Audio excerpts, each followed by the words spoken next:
ભરૂચ એસઓજીની ટીમે અંકલેશ્વરના જીતાલી ગામની આલિસન સોસાયટીમાંથી ગાંજાના જથ્થા સહિત 54.34 લાખના મુદ્દામાલ સાથે બે મહિલા આરોપીઓને ઝડપી પાડી હતી.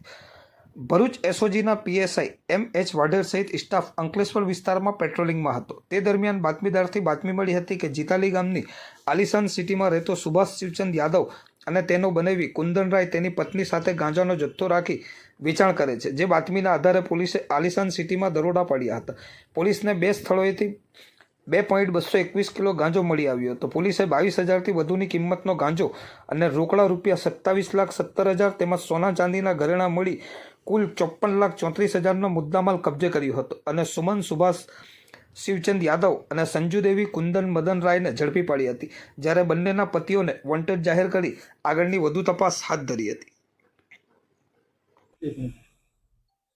આજરોજ અંકલેશ્વર રૂરલ પોલીસ સ્ટેશન વિસ્તારમાં એસઓજી ભરૂચની ટીમ દ્વારા એક એનડીપીએસનો ગુનો ડિટેક્ટ કરવામાં આવેલ છે, જેમાં બે આરોપી સુમન વાઇફ ઓફ સુભાષ શિવચંદ્ર યાદવ તથા સંજુ દેવી વાઇફ ઓફ કુંદન મદન રાય નાઓને ધરપકડ કરવામાં આવી છે.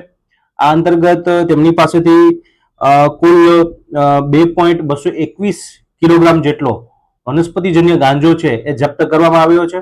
આ સાથે તેની સાથે મળી આવેલ લગભગ 26 લાખ રૂપિયાથી પણ વધુની કિંમતની રોકડ તથા સોના અને ચાંદીના દાગીના કે જેમાં સોનાના દાગીના છે લગભગ 29 તોલા, ચાંદીના લગભગ 16 ગ્રામ જેટલી ચાંદી છે પણ એ પણ જપ્ત કરવામાં આવી છે.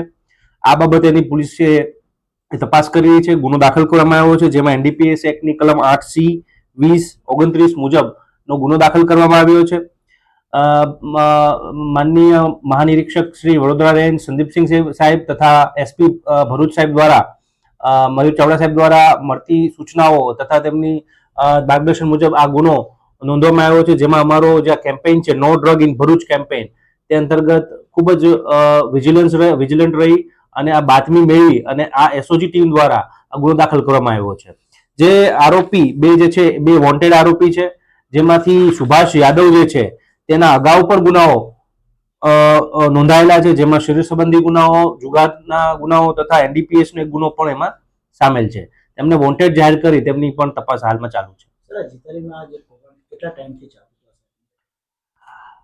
એ બાબતેની તપાસ ચાલુ છે, પણ છેલ્લા કેટલાક વખતથી અમને આ બાબતેની બાતમી હતી અને એ બાતમીના આધારે પોલીસે ઘણા વખતથી પ્રિપરેશન કરતી હતી અને બાતમી આધારે ફૂલ પ્રૂફ પ્લાનિંગ કરી અને આ એસઓજી ટીમ દ્વારા તેની ઉપર રેડ કરવામાં આવી છે અને પકડી પાડવામાં આવ્યા છે. હાલે હજી તપાસનો વિષય છે, આગળ વધારે તપાસ મુખ્ય આરોપીઓ પકડીએથી માહિતી મળશે.